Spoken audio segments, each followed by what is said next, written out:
Brian Windhorst joins us now live from Boston. And Brian, we've seen this Golden State team where they just roll you, right? And it looked like maybe that was going to happen in the third. But then, as Tim Legler said, and I'm sure you saw, it looked like they just kind of ran out of gas. And largely, Boston physically dominated this game. I just wonder what your reaction was to seeing the way Boston went about its business. I've seen it 3 straight series now, Scott. I saw it against Milwaukee and Miami and now Golden State. The Celtics are just big and they're athletic. And Ime Udoka had a choice. You know, they were having a real hard time handling Steph Curry in the pick and roll yet again. And Al Horford was having trouble there. And he could have stayed small or tried to, change up the matchups. And instead, he knows his team. He went back big. And I know it's very hard to say that in a game where 3 guys scored 20 points, Tatum, Brown, and Smart, that the most important player could have been not one of them. But Robert Williams was just so important in the fourth quarter of this game. He got up on top of Steph in those pick and rolls and smothered him and just cut off his space. And that really stymied the Warriors. And the Warriors, as you mentioned, look small. And their offense is disrupted by the switchability and the athleticism on the Celtics.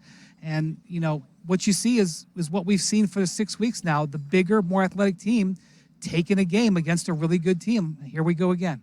Yeah, we're supposed to catch up with Jason Tatum. I have a Robert Williams question because our eyes are drawn to the stars, right? But the impact that he has is so significant, and it was clear in this game. Now, you mentioned Steph. Brian, we've seen many versions of Steph in NBA Finals. What version is this one in your belief? So I kind of think where I'm at here is I'm watching for the first time Steph Curry being the best player in the series that's on the lesser team. And it's not lesser by a lot, but I think the Warriors are the underdog here going forward. This was the role, and I know people will mock me for invoking LeBron James' name, but this is the role that LeBron James had against Steph over and over and over. In 2019, he still had the better team, but his team got injured. Steph was always on the better team, and he had the advantage. He is at a disadvantage right now, and it is now on him to rise up, to carry his team, and he's doing great.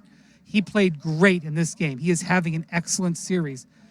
But this is going to be the question. Can he elevate a team up to more than they actually are? That's what, to me, I think the next couple of games are going to be about.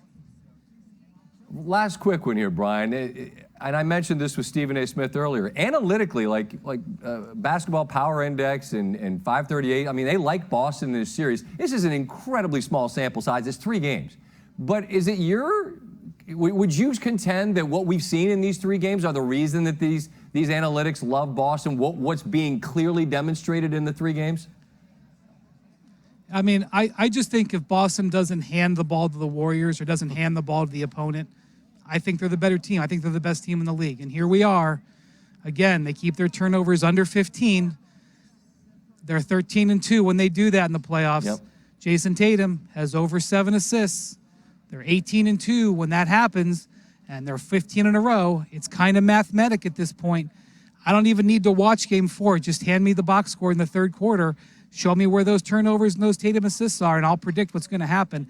And that's the way it's been for the Celtics. It's been more about them when they lose than the other team, and that's why I kind of feel like they've got the edge here. But they're just undisciplined enough and just young enough that they, will give it to you if you let them. And so that's what the Warriors have to try to make happen. And listen, I give you all the credit, because going back to that Milwaukee series, you're like, look, this Boston team's a championship team. And, they're 2 wins away, and they'll be 2 difficult wins to get, but they certainly look the part. Brian, as always, your time's